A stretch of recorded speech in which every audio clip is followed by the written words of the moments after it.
Let me guess. Your front-end JavaScript bundle is huge, multiple megabytes. Someone already tried to fix it. Tree shaking, code splitting, maybe even a new bundler.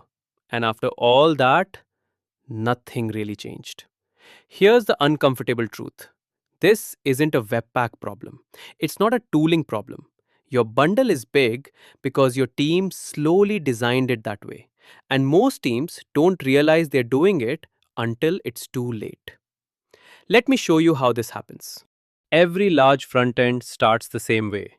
One team, one app. A deadline that feels manageable. There are a few shared utilities, a small set of components, maybe a services folder that everyone uses. The structure feels clean, understandable, safe. There's a utils folder, a components folder, a services folder.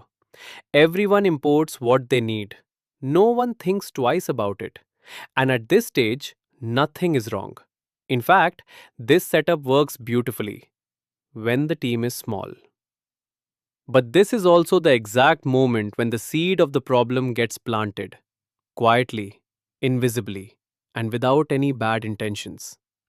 Now the team grows, more developers, more features, more deadlines.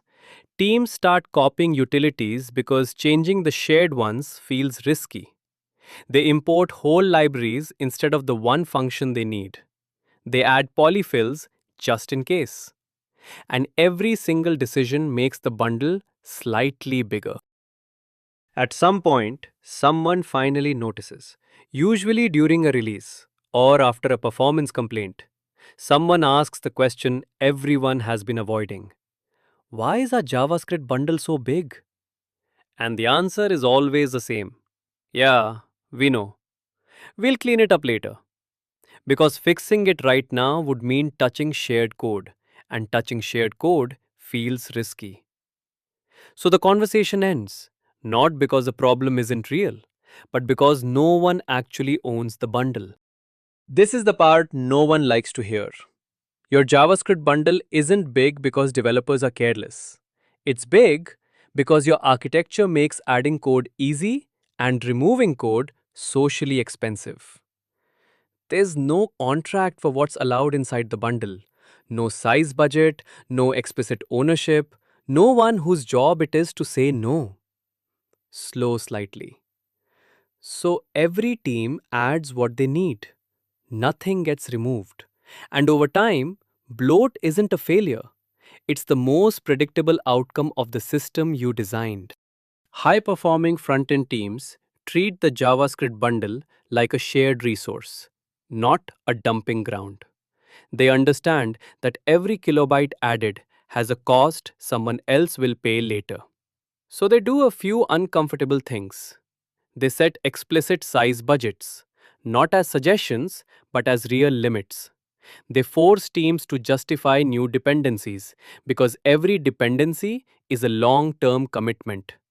And they separate truly shared code from code that only one team actually needs. And this is the surprising part. Tree shaking suddenly starts working.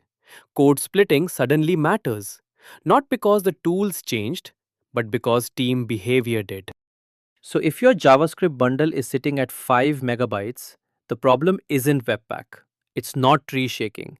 And it's definitely not that your team is bad at front end. It's organizational. It's the result of a system where everyone can add weight, and no one is responsible for taking it away. The good news is this. Once you see the problem this way, shrinking the bundle stops being a mystery and starts becoming a design decision. This channel is about those hidden decisions, the ones that quietly break frontends at scale, and the ones that help teams fix them without rewrites or heroics. If that's the kind of front-end work you care about, welcome